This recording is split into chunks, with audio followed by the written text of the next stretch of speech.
everyone. Thanks so much for coming out on such a chilly night.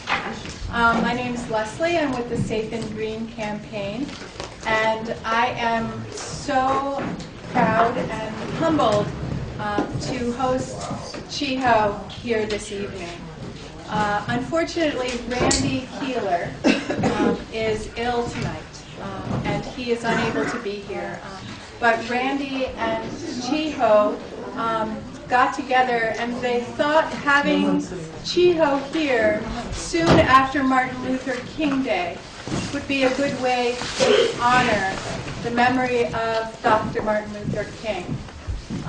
For all of us who are involved in nonviolent direct action, Dr. King is certainly a source of inspiration to us.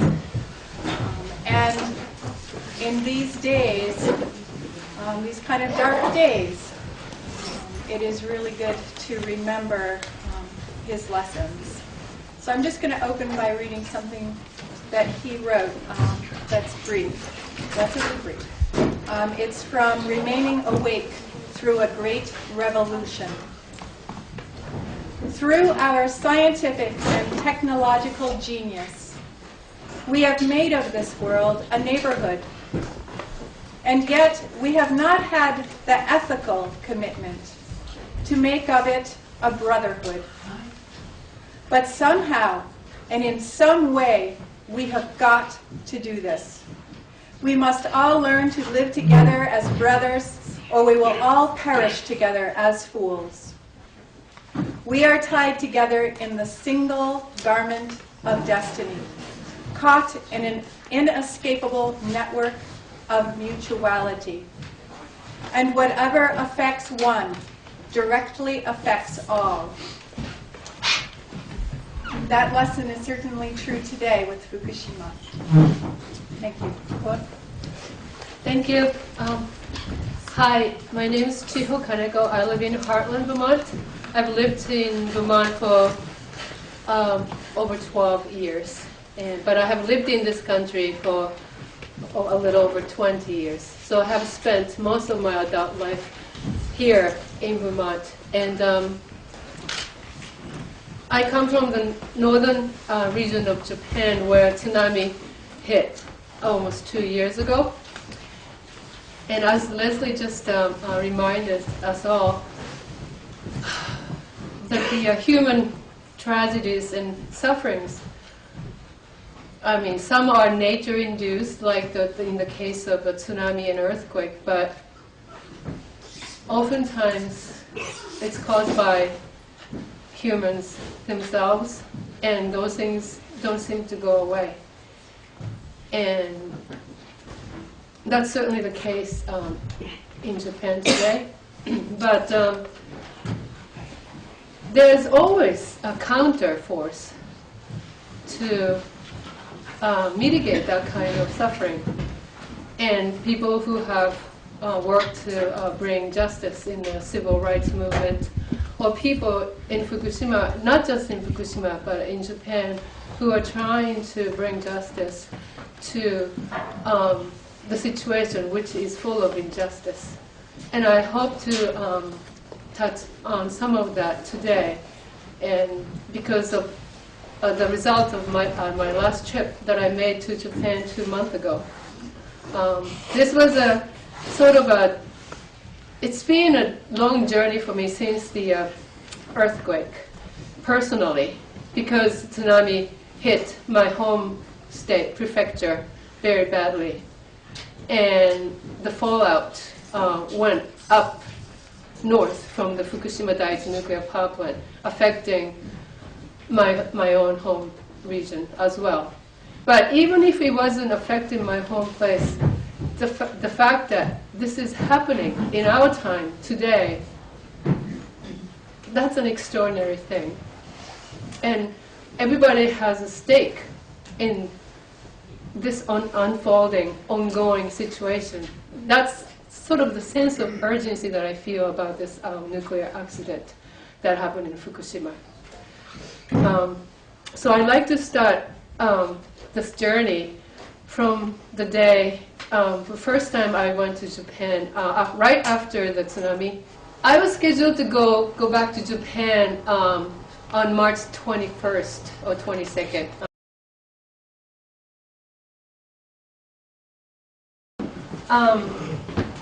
This is the photograph. Please clean filter, it says. I think that. Yeah? I think that'll go away. Oh, okay. This was taken on, I believe, March 28th. What you're looking at is the where my aunt's house used to be. Yeah, this is the just the heaps of debris of somebody else. And so that's my mother, and that's my cousin.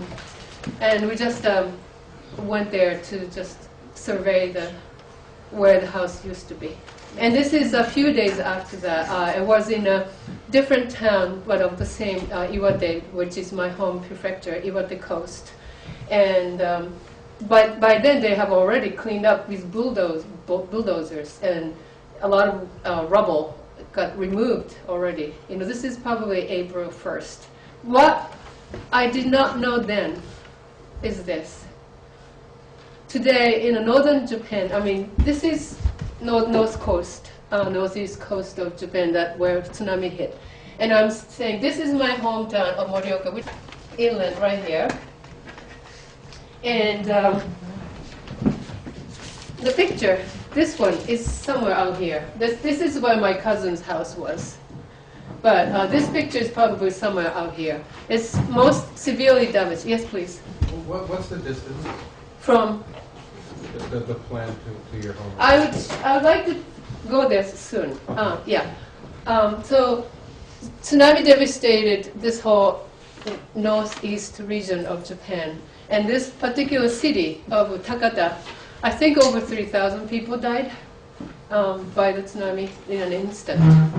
And what we didn't know was this: all these coastal towns where tsunami hit, they're full of rubble and debris, what they call, which need to be burned or disposed of. And yet, they are highly radioactive because soon after the tsunami, the nuclear accident happened from Fukushima Daiichi. So we're faced with having to deal with this basically radioactive material that we just don't know what to do with. They're still sitting there, a lot of them.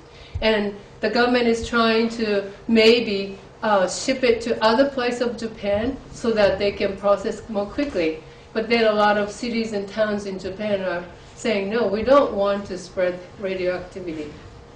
So it's a serious conundrum. And this is what I did not know then.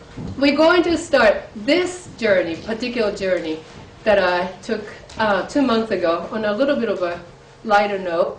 So this is my home state, Iwate Prefecture, and my parents, they're avid mushroom hunters. And so I rarely go back to Japan in the fall. So they're dying to just go out into the mountain with me. So this is just even 2 or 3 days after I got there. They all decked out and we went to the mountain. And I think we went to somewhere out here, right just west of my hometown, home city, Morioka. Fukushima Daiichi nuclear power station is right here. So as the crow flies, it's about 150 miles. Yeah. Roughly 250 kilometers or 150 miles. And plume, a majority of plume went, and some went that way, affecting, obviously, my home prefecture. Fukushima Prefecture proper, basically it's like shaped like this. And there is a Miyagi Prefecture, and there's Iwate Prefecture, which is my home. But it's all affecting all up and down. And south too. I mean, Tokyo is probably roughly the same distance from here to there. And so 150 miles or so from Fukushima, Daiichi nuclear reactor. This wasn't such a good thing. Okay. Anyway, so mushroom hunting. As my mother getting, what do you call it? Beliefs. Yeah. And then as we were exiting the mountain, area and then going home, my parents just spotted just a bunch of people clustered too fast on the field, and just the car was like, stopped. My father said, "We gotta check this out." So we parked the car and then spotted just a bunch of people clustered doing mushrooms. Yeah. And so what I'm trying to say is this: it's a way of life in northern Japan, or not just in northern Japan, but it's a way of life to collect things from the wild, especially mushrooms in the fall. And this guy obviously is like a semi-professional. Look at the way he does, just sitting down and he had a knife and, I bet he sells those things. And this is a way of life. They preserve it for the whole year, and eat it, and we just take for granted. I mean, he's sitting down. If this was radioactive, would you be sitting down? Well, the fact is, it is radioactive. This is a store in my hometown of Morioka, which is the capital city of Iwate Prefecture. And it's an organic food store. And it's one of the sort of few such thing in Japan. But all the vegetables come from local organic farmers. And he's the owner, Mr. Ojima. And his story he's interesting. He's 62 years old, and when Chernobyl happened, he was 36 years old in Tokyo. At the time, he was working for a corporation, and Chernobyl didn't really register him that much. He remembers, some imported goods were banned at the port, that sort of things. But eventually, he changed. He realized that he said he discovered agriculture. He realized that the agriculture is a system where you don't have to keep growing. Because he was thickly immersed in a corporate economic model, which is to keep expanding. But then there's something really weird he was starting to think, and he found agriculture, which does not go along with that model, but it basically relies on circulating, self-sustaining system. So he had a career change. He quit his work, and he studied agriculture, and eventually he became an organic food store owner. And really a visionary, I think. But then he's been so concerned about the sort of food safety as a purveyor of organic food. And yet, right after the Fukushima accident, the meaning of food safety got completely changed. Now he had to deal with radioactivity in food, even in my home state. So in August, I think in the summer of 2011, more than, faster than anybody in that area, not even government hadn't bought equipment yet, but he purchased radiation measuring testing equipment for his store. 5 people invested because they signed on to his vision. So 5 people, donors gave him, and it cost him about $45,000, equivalent. And he was showing me how the test is done. You put the food, about a kilo, that's an ideal sample, a kilo of, say, fruit or vegetables or tofu or meat, whatever, grind them up and put in this plastic container. Next, please. And then, what you're looking at is, this is the equipment. And it's small, surprisingly, enough to house the plastic container, which is all connected to the computer. And this is called the gamma ray scintillator, scintillation survey meter, whatever. That I would try to explain in a lucid way if I can. Basically,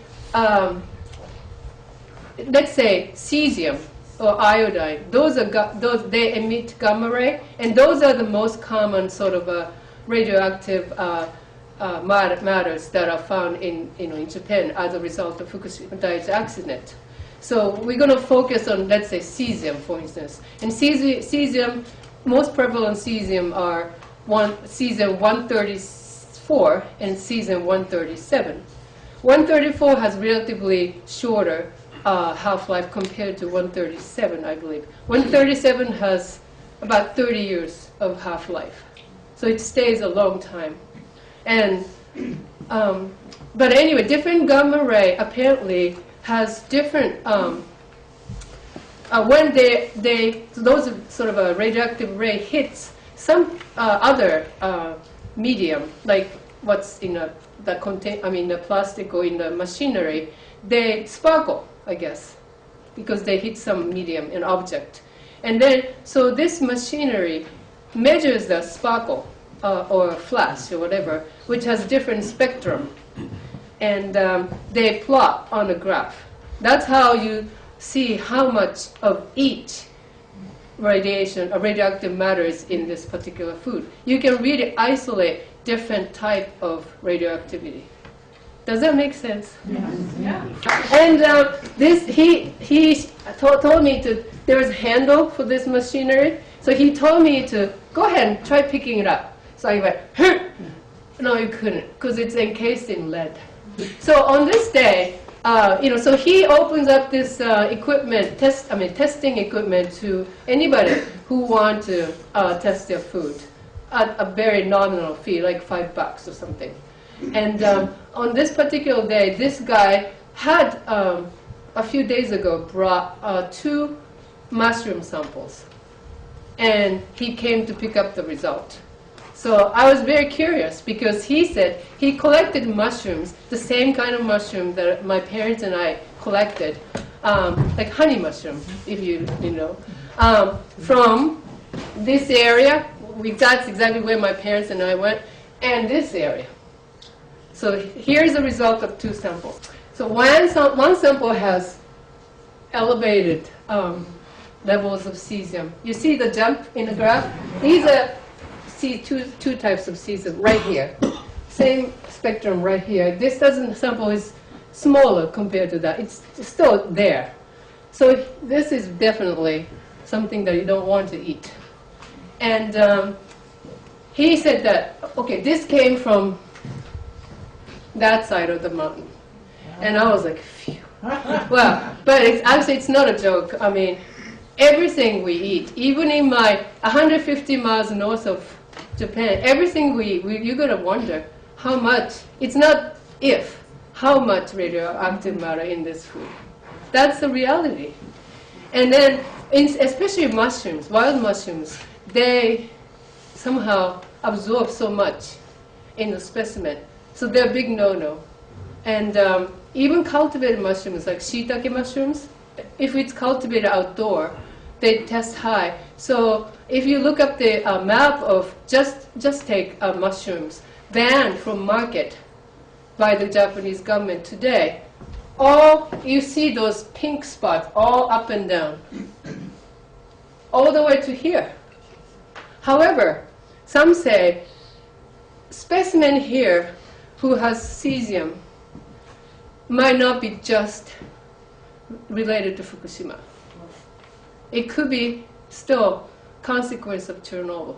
It's like the fish in our river. Yes, because they stay for a long time. Chernobyl, Russia is out there compared to Japan.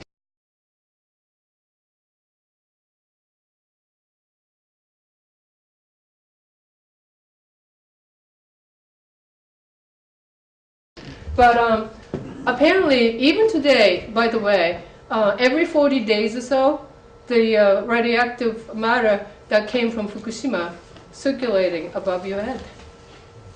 Because I talked to a prefectural government person who didn't want to be photographed because this is probably, he was not allowed to talk openly about it, but he works for Ag Extension Service, and so he checks those radiation things all the time, and said it is very discernible that especially if it rains on a day when those things happen to be above your head, the air radiation level jumps. So that's what's happening today. So what do farmers to do? And so I'd like to introduce a friend who is an organic farmer. She lives right here, somewhere in here. And she's getting ready for her CSA delivery, just like here, you know. And she also grows rice. And next, please. Oh, this photo, by the way, was taken not in November. This was June of 2011. Well, I'm showing this because I met her in November in my home. She came to my hometown because she was attending some kind of meeting for Organic Farmers Association, something like that. And I handed her a little bit of donation for her brother, who was a tsunami victim. And so our local church has been sending, people in Japan some money, and so I handed the money. But anyway, we talked a lot about what she does as a farmer, and she tests her rice, and so far it's okay. There's a little bit, but it's okay. But then if you just mill it and then isolate bran and germ, which is about 10% of whole brown rice, then you definitely see the cesium level go up. So in her rice, it's there. But it would be concentrated in those, bran and things like that. So that's her rice field. That was also June of 2011 I took. Well, she visited in March of 2012, so almost 10 months ago, a Fukushima farmer. This farmer, I guess, had an orchard of persimmons and peaches. Fukushima is very famous for their fruits, and persimmon especially is their sort of biggest produce. And just as an example, this is a persimmon plant, if you have never seen a tree. Yeah. But what she's witnessed then was that they stripped all the bark in the name of decontamination, because apparently persimmon trees can withstand such treatment.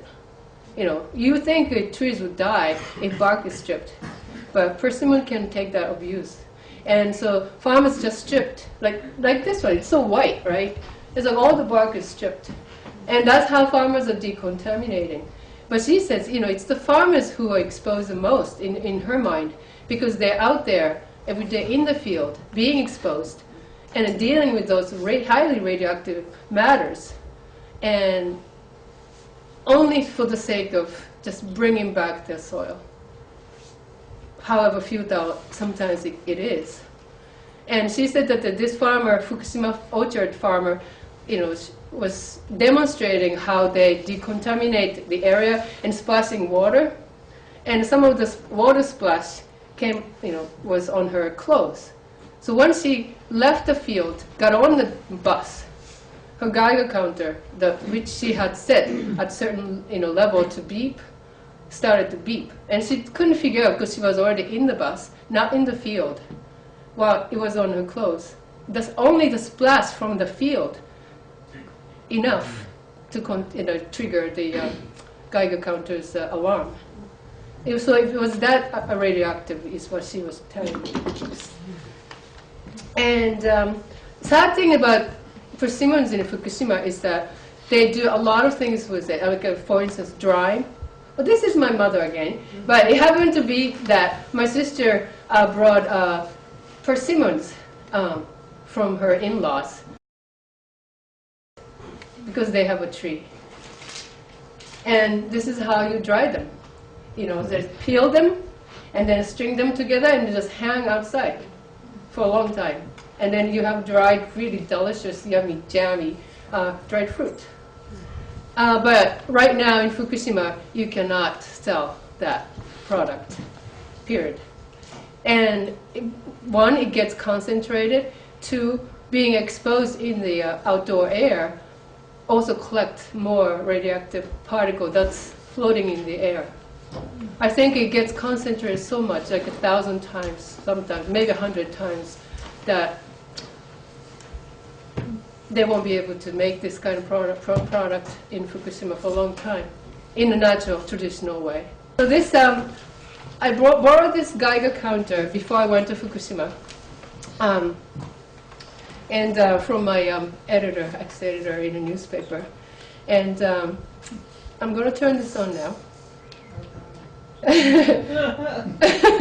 Well, the confusing thing about the radioactivity is that all those C-volts or RAM or all those different units, and they don't really convert cleanly.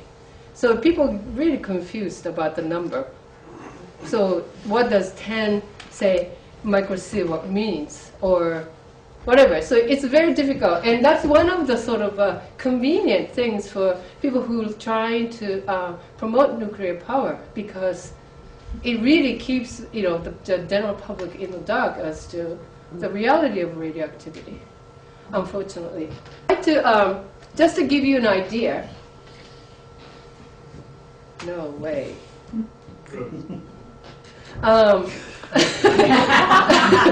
This is what the NRC's website says, if you believe what they say.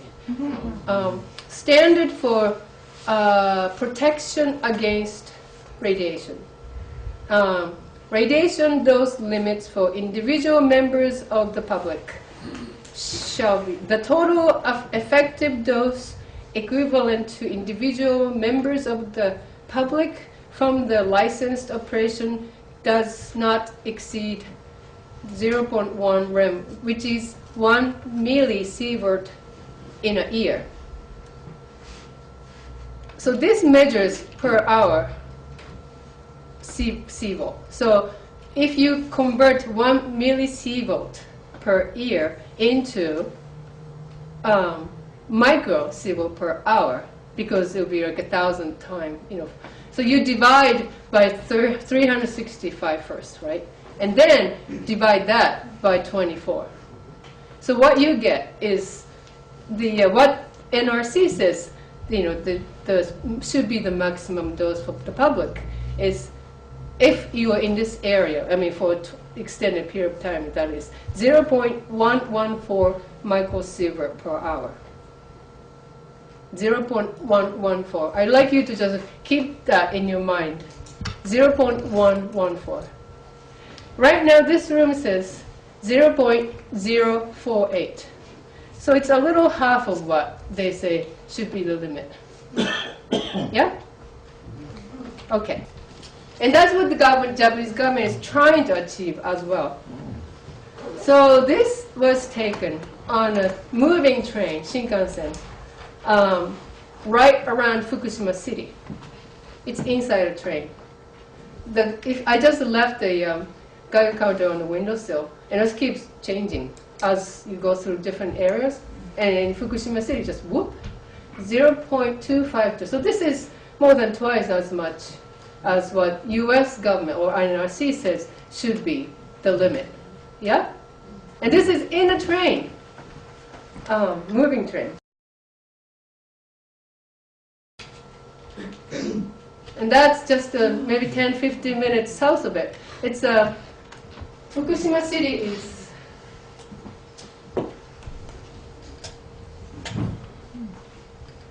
somewhere here. Here. So that was Nihonmatsu's area, which is right here.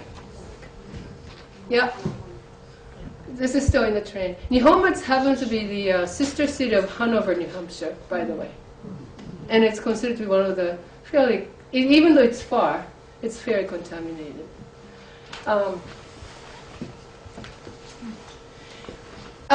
What you are looking at is so-called monitoring post.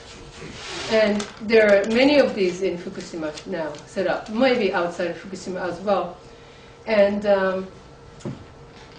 it's on a concrete foundation, And if you, this was in this area when I was traveling.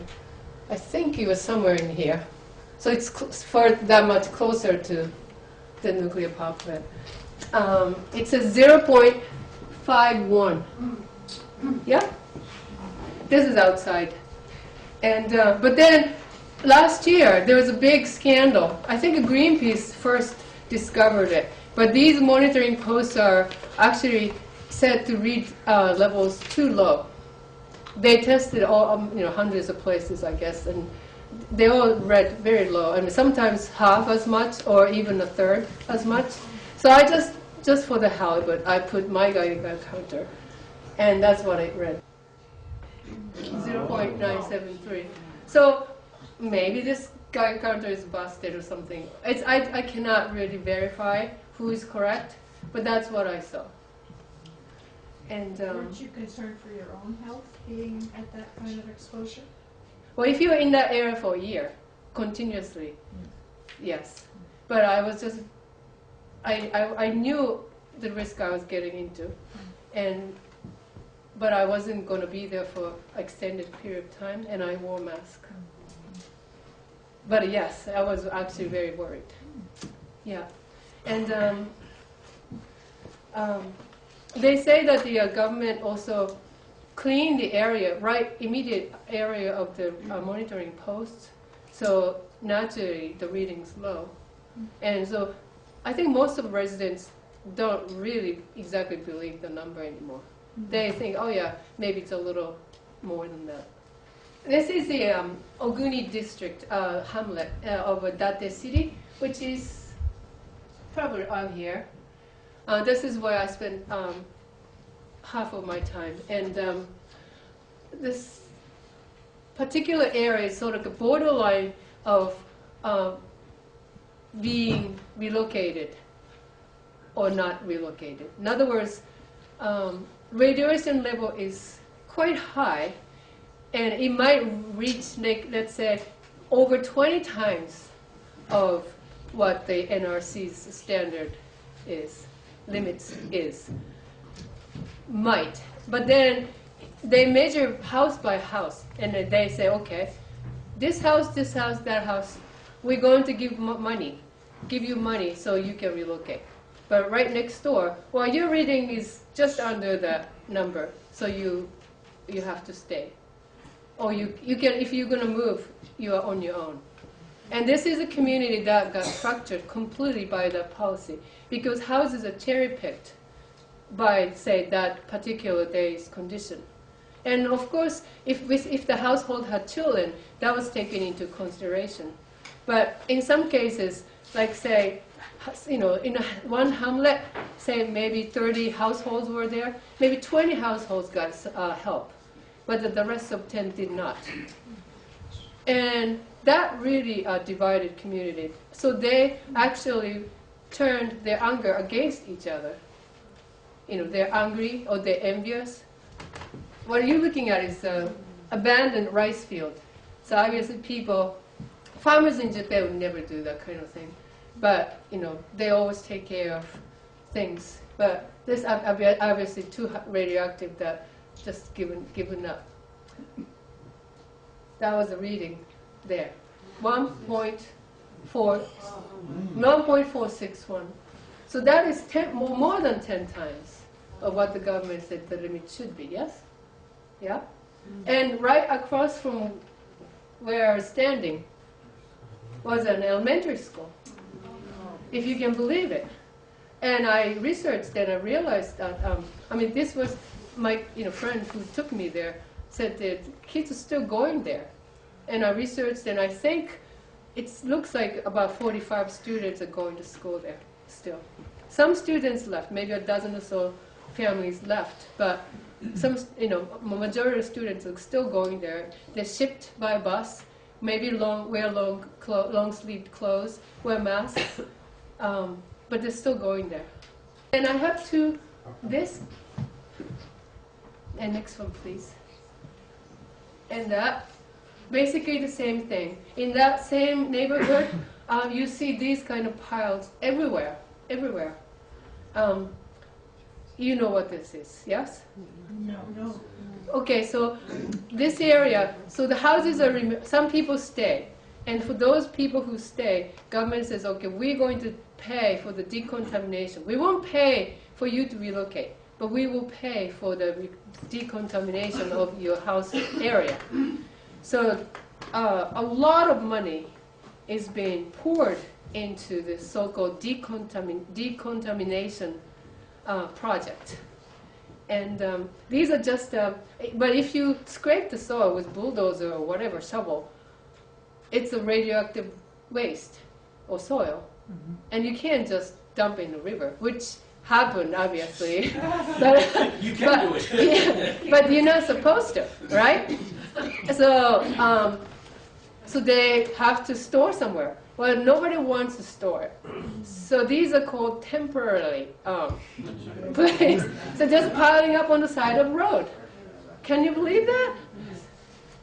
And then, they're running out of space to put them. So they're clearing, well, rice fields are abandoned, so they're clearing all those places and making more places just put them. But it's all temporary. They just don't know, they don't have a solution. Because How much of soil, how deep do they go? How deep? Soil to scrape it? Depends on the contamination. Yeah, sometimes if it's a really bad contamination, maybe a foot or more. That's a ton of soil. Yeah? What's the material containing it? I think plastic. Like a tarp-like material, I think. I know. And they also, this is part of decontamination effort. They're cleaning the roof, power hose or whatever. And I just felt the sense of this futility on all this, because the Fukushima is all, like you see, it's all rural, all the mountains and everything.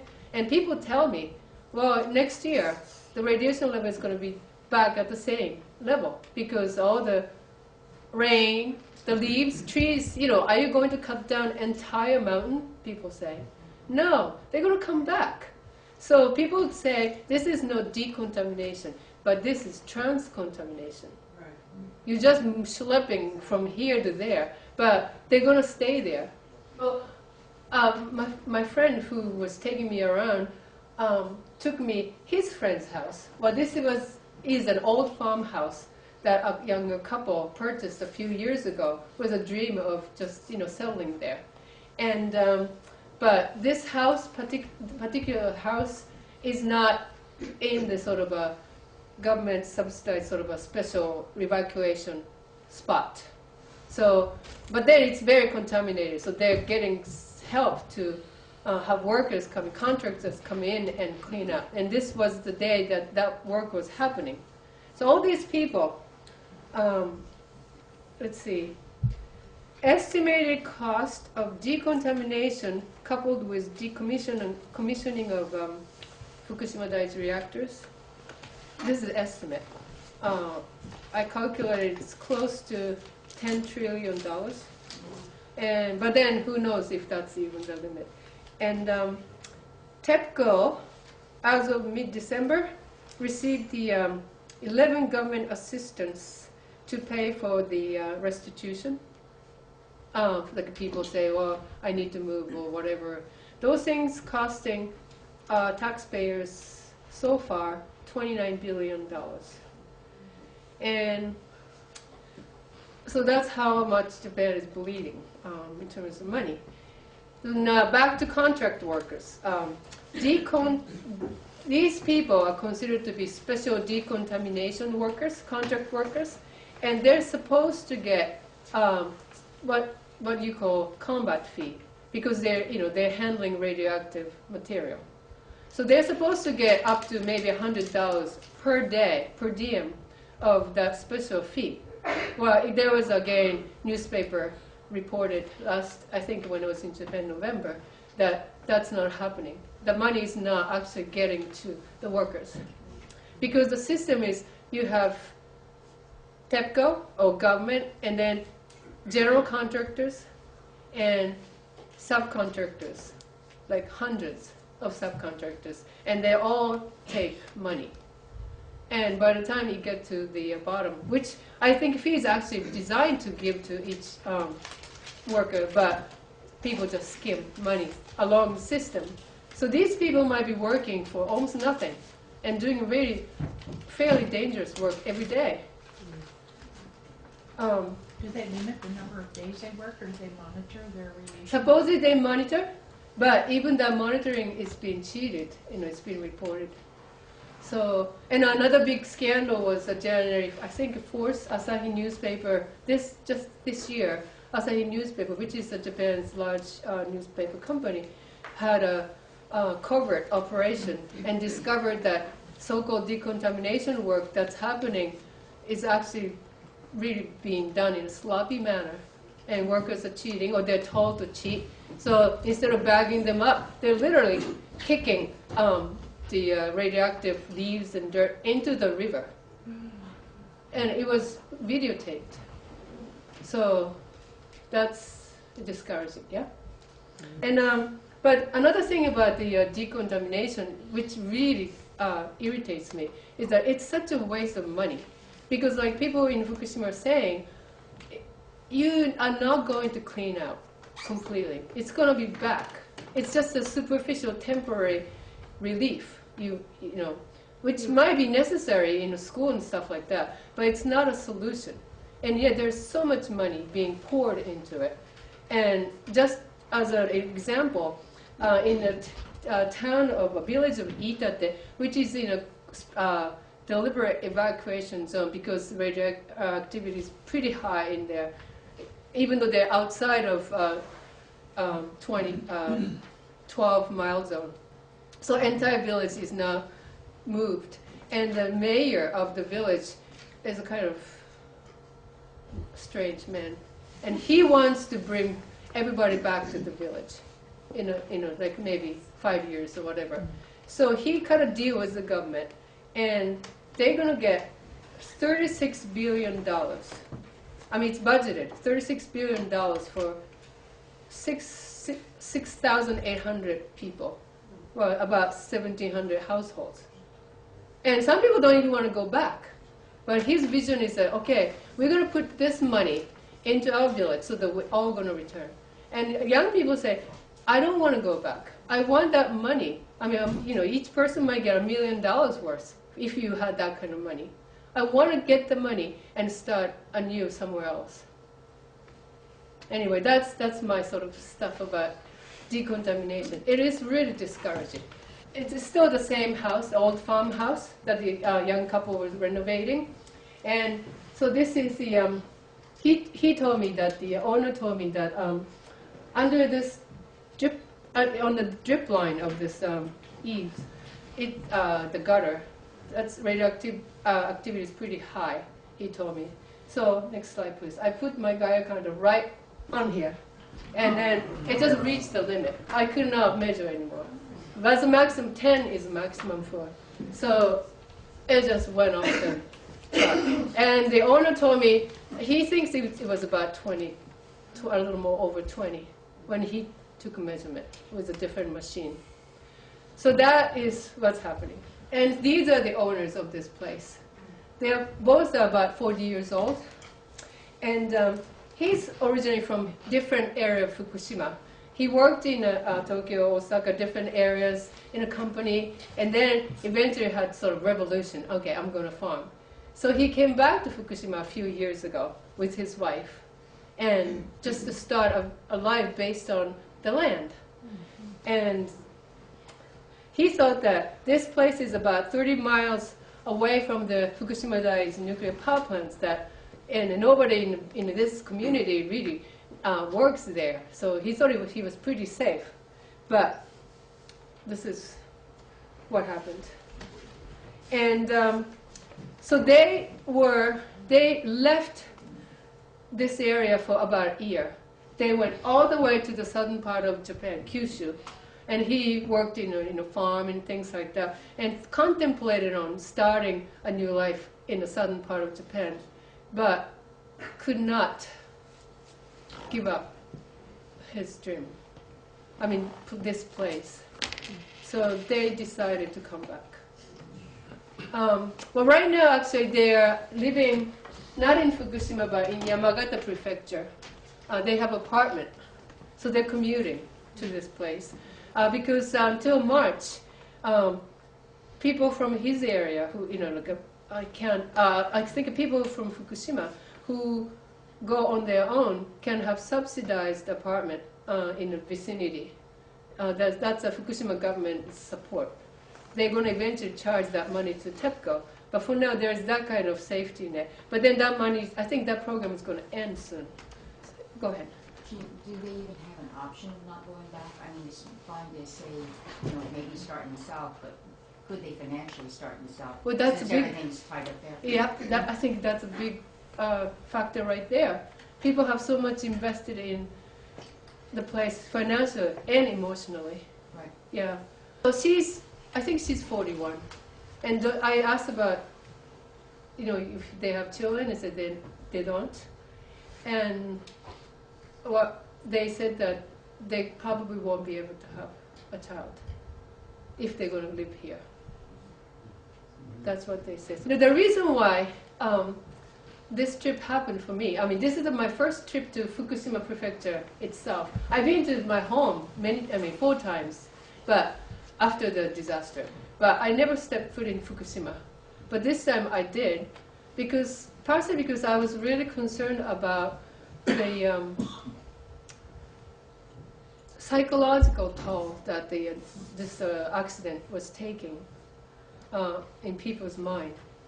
I'm not talking about, people should not worry, because that's going to make you sicker. I'm not talking about that. I'm talking about why do people have to suffer so much? And so social fabric being destroyed as a result of real nuclear disaster. And I really want to find sort of how to place my unease.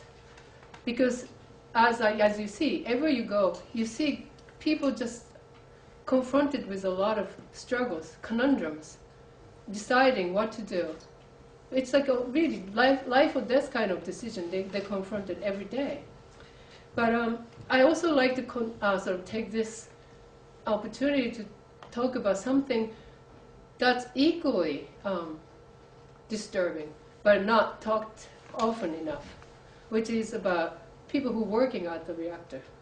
I was in Tokyo at one point, and this is the Occupy site. Actually, there is such thing in Tokyo. Seriously, it's in front of Ministry of Trade, Commerce, Industry, something like that. And these people, not this woman, but these Occupy people, they've been there since before U.S. Occupy. So it's over a year. And all these signs that says this is government property, keep off.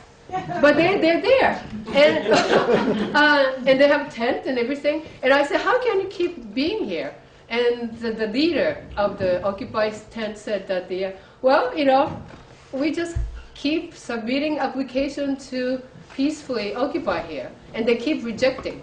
But we're still going through the process. So as far as we're in the process, we're here. It was just really fascinating. It's so Japanese too.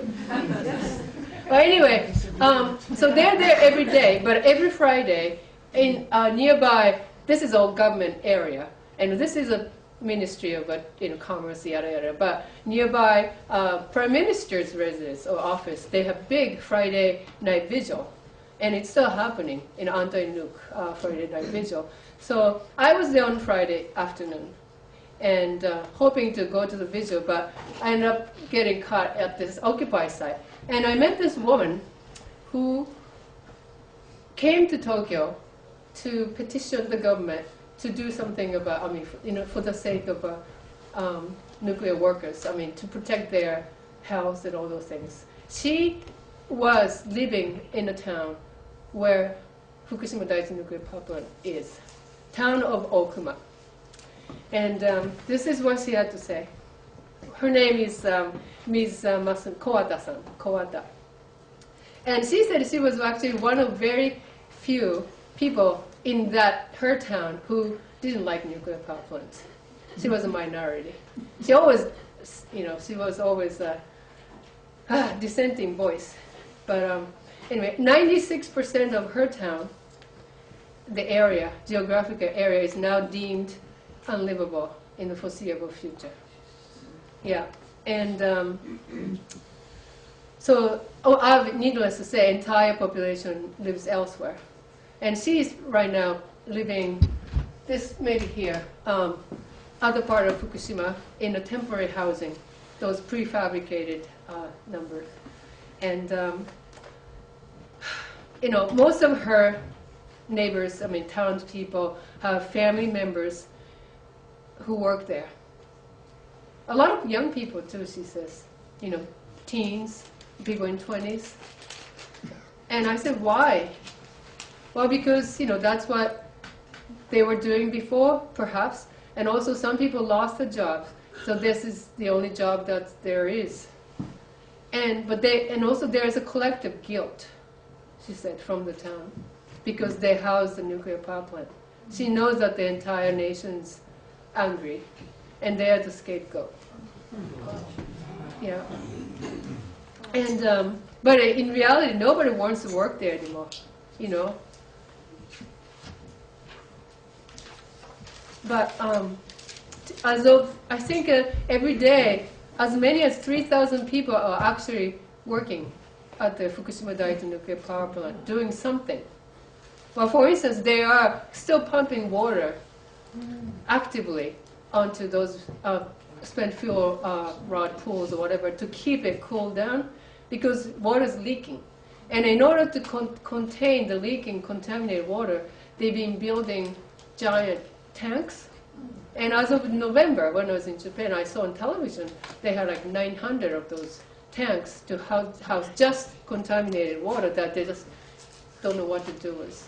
And obviously it's leaking into the ground in Pacific. And the problem with the nuclear workers is that very few people are actually TEPCO employees. Majority of them are subcontractors, subcontractors. Sometimes there are 5-tier subcontracting system. And it's really a corrupt situation. Maybe not so in this country, but in Japan it is. It's corrupt here. It is? Yeah, mafia big time. Yeah. Oh, is it? New York, oh yeah, garbage workers. Huh. Other. So those subcontract workers, they don't have much health monitoring. They just, used, and then sometimes people's, they raise the maximum limit for Fukushima workers after the accident, so which is very high. But sometimes that limit is reached within 3 months, I was told. So this is like a lifetime exposure. And so they're going through people very quickly. But what's happened today is that their compensation is also getting cut back. Because TEPCO is trying to cut back the cost because of the pressure from the people in Japan. They think TEPCO is a bad guy. And so when their cost is going up, so they raise the rate. But people say, well, in order to, if you're going to raise the rate, you have to sort of tighten your budget. So where do they put the squeeze? That's workers. So contract workers are getting actually paid less today than a year ago. Can you believe it? So people are actually leaving because of it too. So we're going to run out of workers, I think. Well, it's not, I think. It is. We are running out of workers. And some people suggested that maybe Japan has to introduce like a draft-like system, right? But if you have some kind of a worthy result at the end of the tour, or of forced labor, maybe some people in Japan might say, okay, I'm going to work at the reactor because if somebody has to do something, otherwise the place is going to blow up again. There might be people who think like that. But right now, I think it's difficult to feel that way because government is trying to restart all the reactors again. So why are we even doing this? Cleanup work. And what was the cost of this? what did we learn? I think it's very, very difficult for, workers feel like they're just used for nothing. And there's a Japanese expression, inujini, which I apologize ahead of time for dog lovers, but roughly translated as like dog die a dog's death, which is a really, die a very unrespectable death. You just die for nothing. And I heard people say, well, those workers, they just died the death of a dog because they're risking their life. So what she was saying is, all those workers, subcontractors, they should be made into government worker with full benefit for life. That's why she came to Tokyo. And I agree with her. She said, we're all guinea pigs here. And old-timers from her town, now elsewhere, they say, well, government wants us to die quickly. That way, there'll be fewer people to compensate. That's the kind of talk people talk. Well, now that you have seen Occupy site, I'm going to just mention quickly that anti- or nuclear-free Japan movement is pretty strong, actually. And this was one of the largest rallies that took place. It was in this, July 16th, I believe, in Tokyo. On this day, 170,000 people gathered right here. 170,000. And the prominent speakers such as Kenzaburo Oe, who was the Nobel literature winner. He was one of the speakers.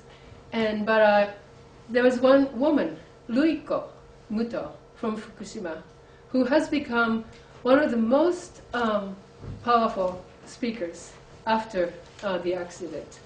I think she became first well known in September of 2011 with one of her speeches. And she's just, she was an activist, but she was not a sort of prominent person by any means. She was just trying to live a quiet life in Fukushima. But after this, the accident, she started to speak up. And she's so eloquent. And she was a speaker on this day. And I'd like you to meet Muto-san. She lives right here in a town called Miharu.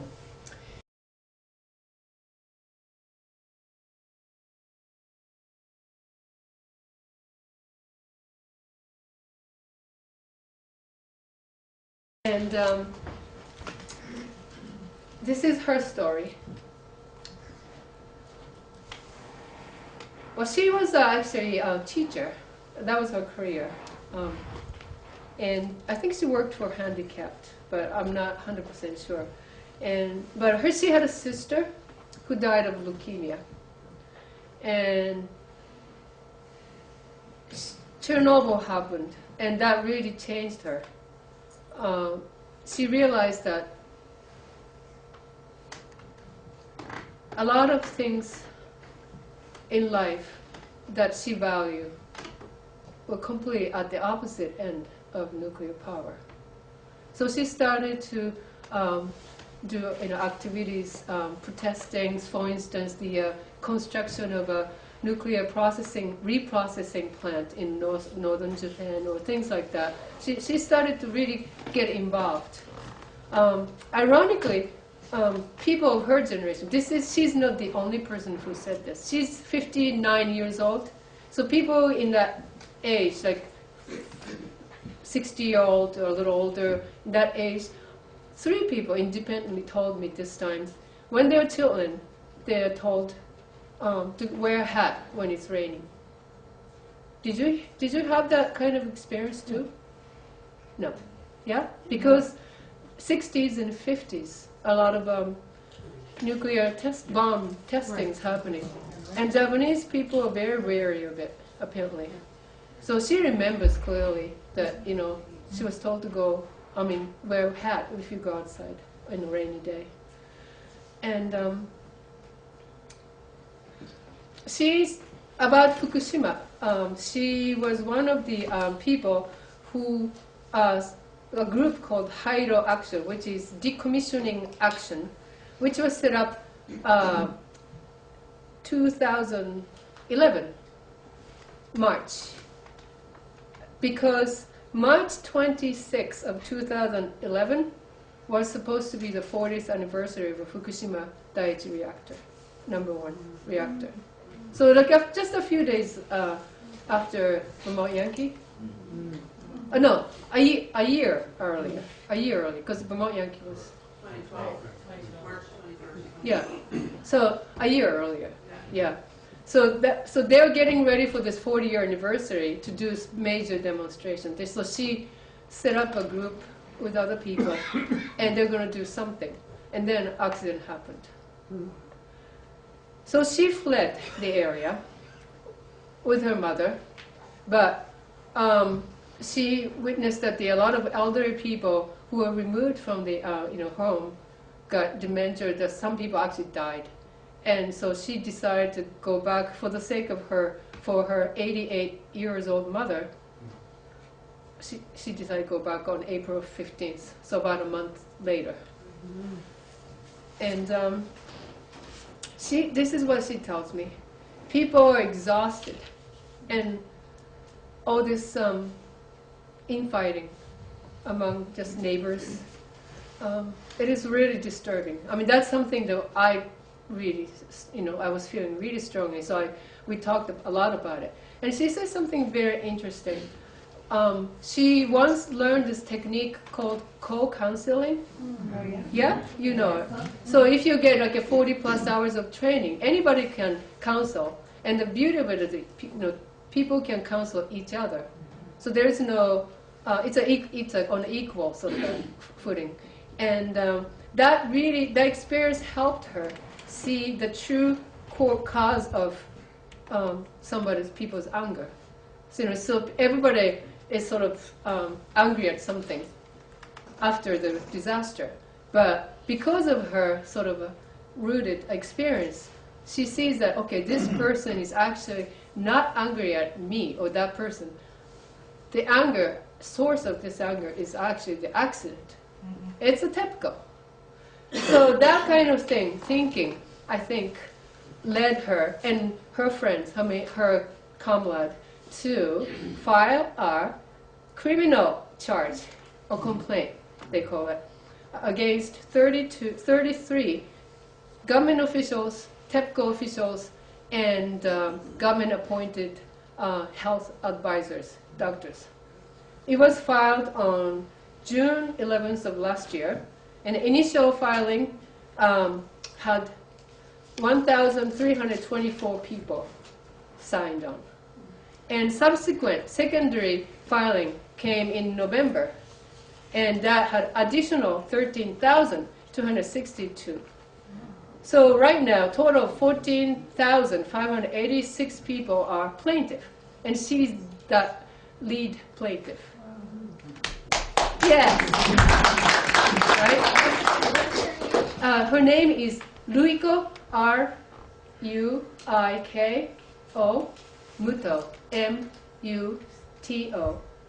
And I believe Dan DeWalt, who is Keiko, circulated just before November secondary filing some kind of petition for us to sign to actually support this complaint. I signed.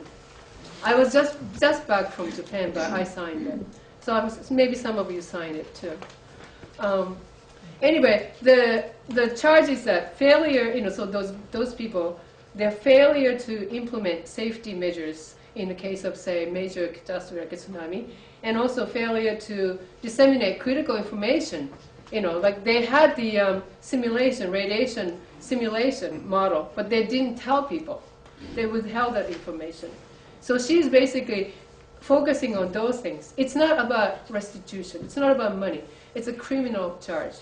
And right now, prosecution is considering whether or not to take on this case. I think they're going to make decision by March. If they do, this will be an unprecedented case. So I'm hoping she calls it's people's will. And but so she's a very active person, and yet her personal life is actually quite beautiful. Well, was beautiful. I spent a night with her, and it's her office. But she took next day. She took me to her home proper, and I was traveling, and there was a rice field right near her place, and I said, "Oh, is that okay to grow rice here?" And she said, "Well, that's they've been doing for generations, and they might find every bag of rice is tested in this area. So if they say it's too high, they won't sell it, but they probably will eat it," she says, because that's what they're doing.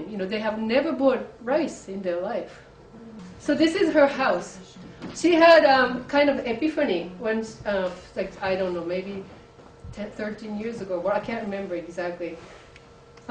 I should have looked up. And so she quits her teaching career, and she had a small land of her grandfather's, and took her 3 years to clear the land by hand and build. I guess she had help building this house. She has solar panels, so 55 kilowatt times 10, so 550 kilowatt.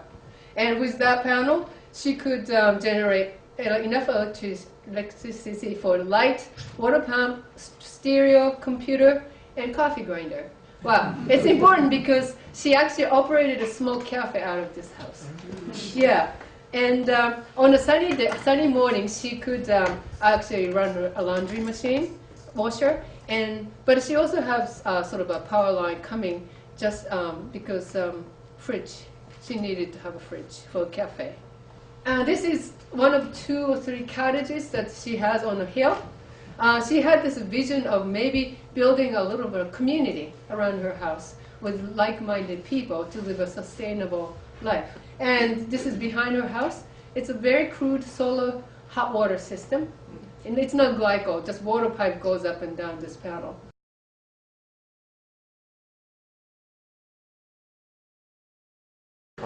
It's a wood fire. It's a wood fire. Basically, that's how she heated.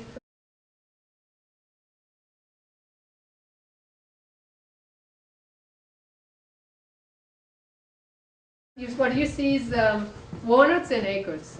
She will collect them from the mountain, and then next one, please. Especially acorns, you have to process, like boil 10 times or 30 times. So she would boil in winter over wood stove, and then process it, and then use that as an ingredient for her cafe. That's how she used to do. But she cannot, of course, eat stuff from the wild anymore. And she cannot even use wood stove because wood contains a lot of radioactivity, and in the acid concentrate further. So for the first time, she's using kerosene stove. And irony of it, she never used air conditioning before in a car, but now she can't open a window. So she has to. So irony is that her really sustainable nature-based life got completely swept under her feet, and that's what happens, she says, in a disaster. Reliance on the fossil fuel. Last year, 2 years ago, she did not open the house and dried all the clothes inside. The house got so moldy. So last year, she decided that, okay, I'm going to maybe put the clothes outdoor on a very still, sunny day for 1 hour and just take in. And then continue drying. So that's what she's doing now. But daily, she's facing this choice, or not choice, it's a decision about how to live, which is unnecessary decision making. But she's sort of confronted by hundreds of them every minute. What to eat.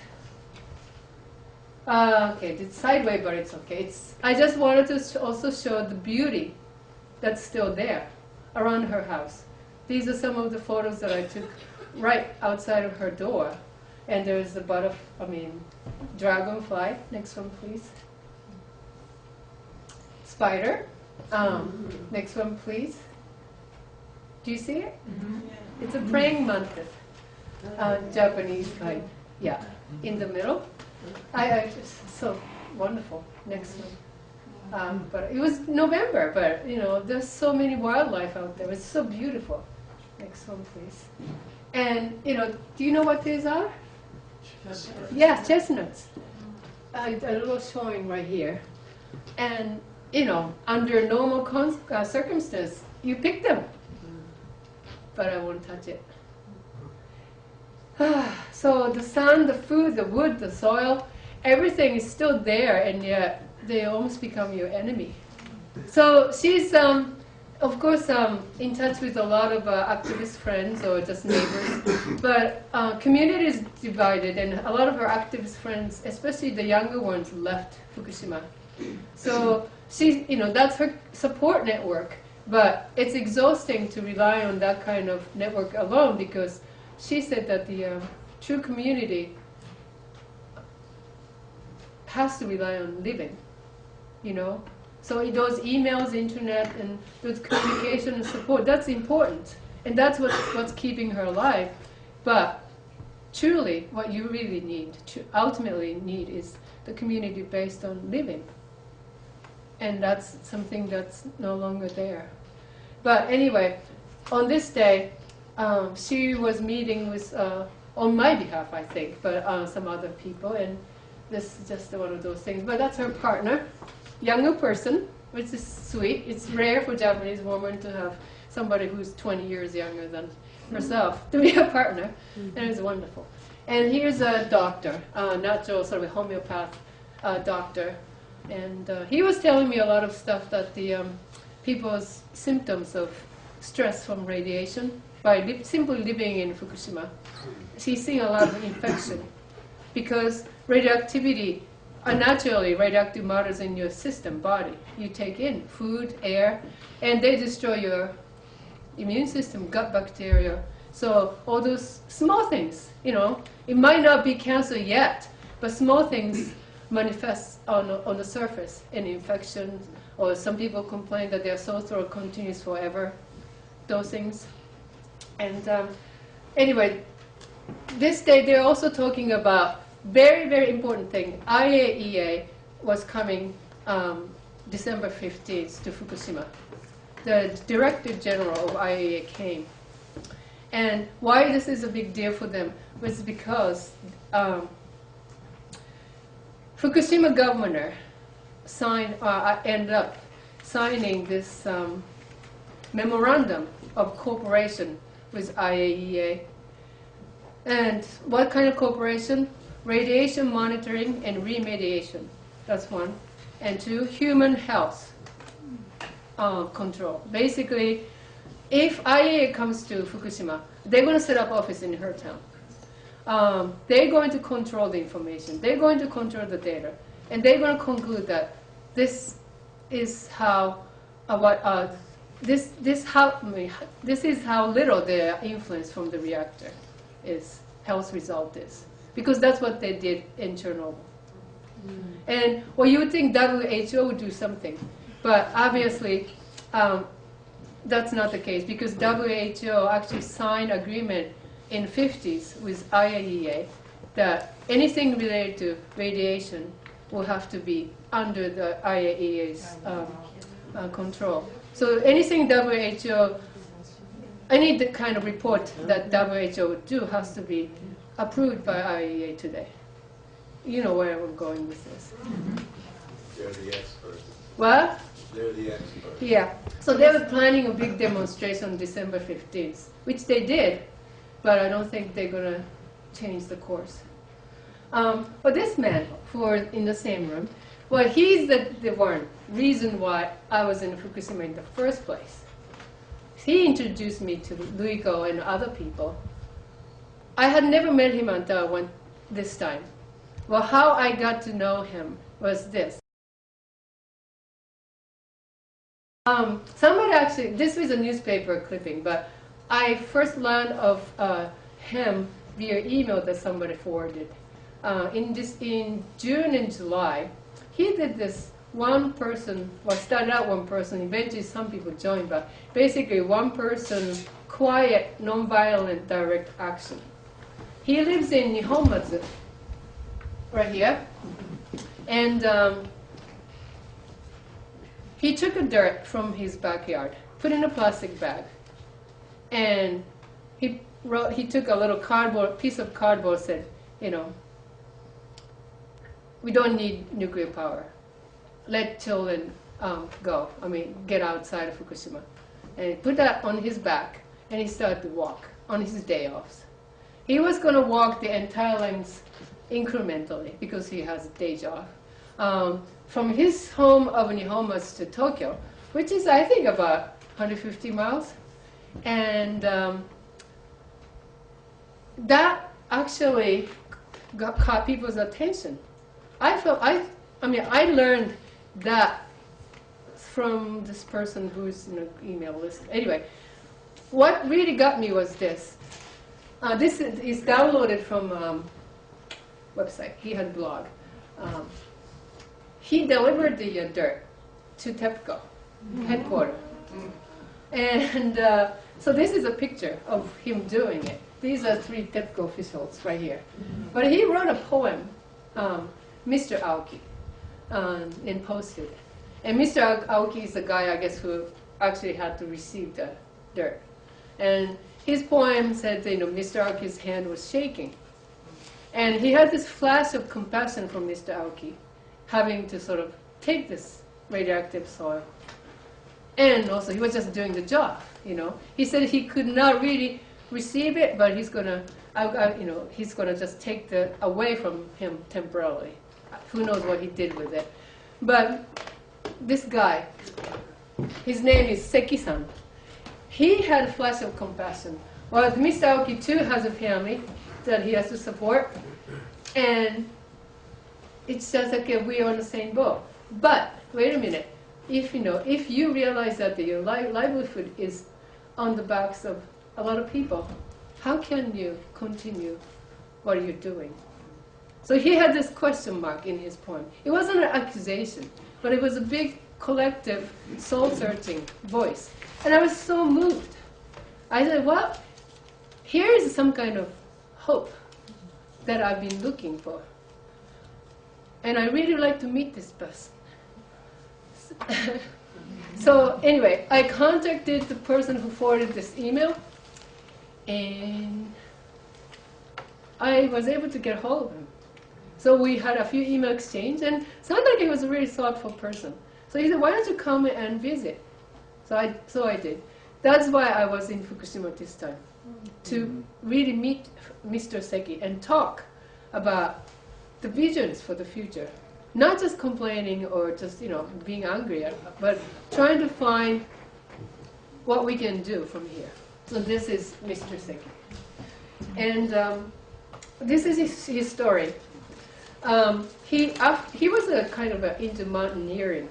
And his father was apparently labor organizer who got red purged and died very young. So he basically grew up in a single mother household. So he struggled and then eventually went to college, but he owned a natural food store when Chernobyl happened. And I guess it affected Japan quite a bit. He said for 3 months he dumped milk, spinach, tea every day because they had too much radiation. And he also realized that the people who were customers of his store, who believed in that kind of food, all of a sudden, resorted to boxed food. And he realized, unless I stop nuclear power, everything I believe in will be denied. That's why he got involved in a sort of a nuclear activity. But eventually he got cancer, and he moved to Fukushima to live close to the land and start to farm, and etc. His influence includes Brian Wilson, Dennis Banks, and Peace Pagoda, Nipponza Myohoji, Jun-san. He has met Jun-san in Japan. So I think those people, I think, gave a seed of his quiet, nonviolent direct action idea. He just walked by himself. And his starting point, he said, was a prayer and sort of a reflection while walking. And initially, a lot of people, people said that, well, unless you have hundreds of people doing this, it's not going to have impact. But he said, no, I mean, it takes a lot of effort to organize something like this. I'm just doing it myself. That's how he started. But eventually he got well known for his action because it took over a month. And he was introduced in Tokyo, the big 170 people rally, 100,000 people rally. He was introduced in front of the crowd as well. By living here, continue to live here in Fukushima, he's risking his life, health too. He was going through, high radioactive areas, as a volunteer for the whole, after the accident. And he said the entire year after the accident, he had really loose diarrhea, like water, for a year. And his health is not well. So because, air, food, it's all there. But his commitment today, why is he still there? Because he wants to help children, at least help children. That's his biggest thing. Adults might choose to stay there, especially older people, but kids have no choice. They don't have a voice even, and they should not be there. But there is no pro-government program to help kids relocate in mass. So he's trying to set up a program so that kids can at least spend a few weeks in a camp or something outside of Fukushima. And that's where he's devoting his energy. So there's so much more that I can't talk from this trip, but because this was supposed to be a talk about people, I wanted you to meet some of the people that I met who really inspired me and also gave courage and hope. You might think it's kind of strange for me to say that I found hope in this really deplorable, depressing situation, the most depressing situation. But I did. Because people live there. And to live means you have to have hope. People are searching for hope too. And I think, for the most part, I found hope in the connection. It's like there is something that I could connect with Mr. Seki or Luiko-san, We feel the same way. We see the same thing. And there's a real connection. We are friends. And I found some kind of courage to move on without closing my eyes to the difficulty. And so this is a drawing that I did of Mr. Seki. Yeah. Yeah.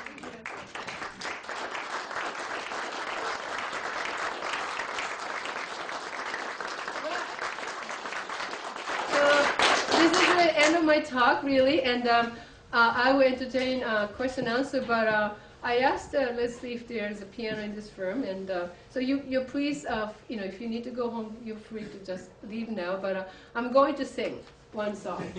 Yes. I actually sang in front of Luiko and Seki too, and Luiko said, well, it's sometimes we get so exhausted and bogged down with all these issues and difficulties, but it's nice to be in touch with quiet beauty, because that's what life is about too.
thank you for listening to the stories of people. I'm honored to be the vehicle to bring that here.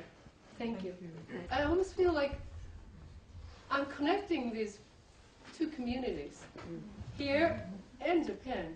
But I think that you are very close in your mind and heart to those people that I introduced you to today.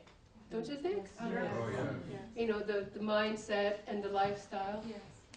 So maybe this is just a little bit of a beginning of something greater. I hope. Yes. What's this latest election going to do? What's the Election? change in the, what's the change? Well, in the in December, well, that was one of the lowest voter turnout election because people were not happy with the outgoing government. And so I think it was a nay vote more than yes vote to the new government. But what happened is that the Conservative Party came back. So they're already promising to move ahead with the new nuclear power project. Yeah. Well, they're saying that. You mentioned about the WHO and IAEA. and the control over health information. I was just wondering if you heard anything about independent scientists, the way they were, the Russian scientists. Yes, they do come to Japan from Ukraine or Belarus. So they're doing sort of independent lectures, but they're not necessarily government-sanctioned events.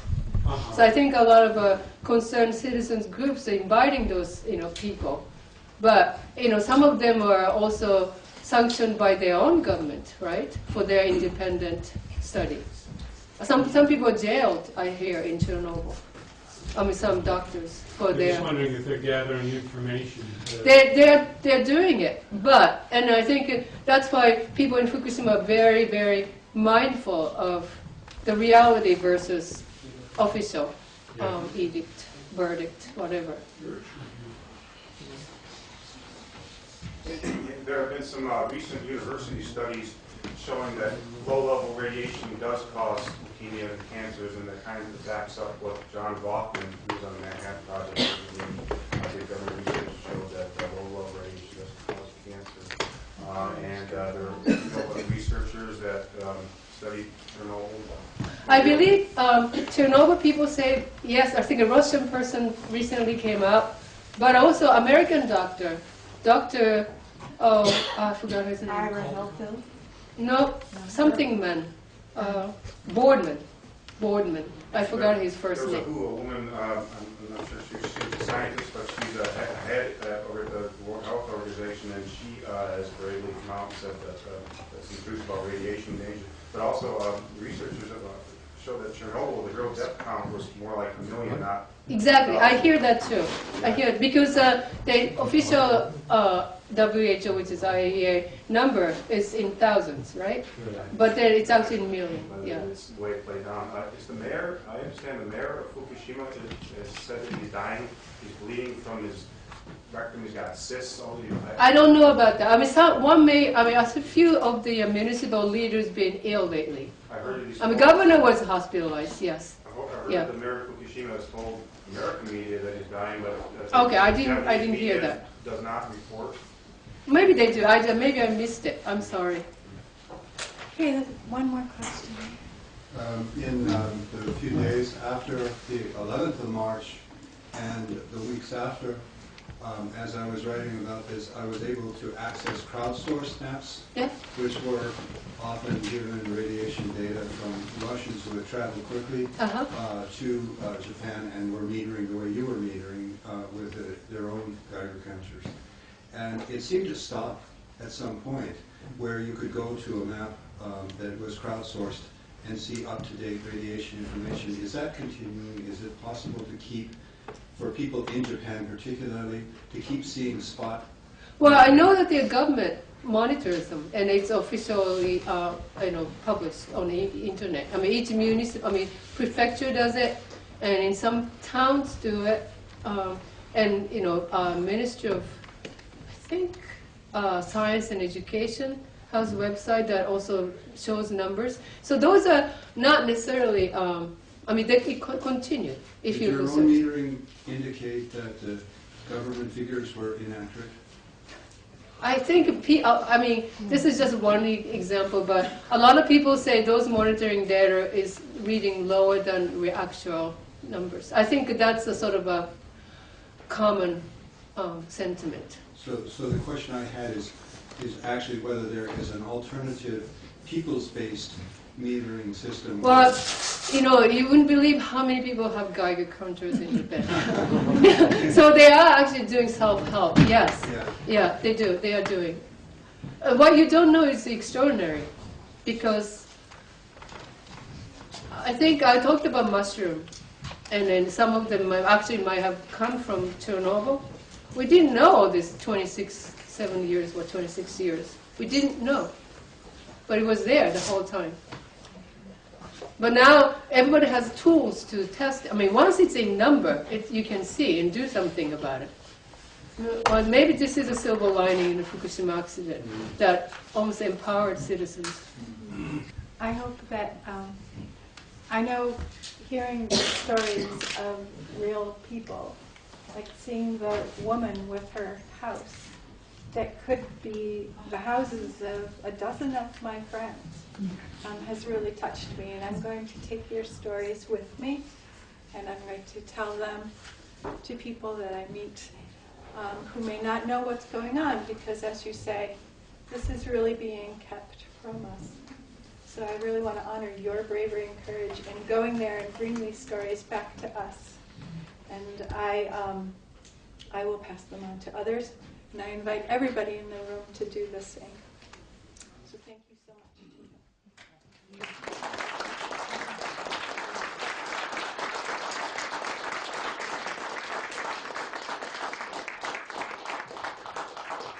We are gentle, loving people, and we are singing.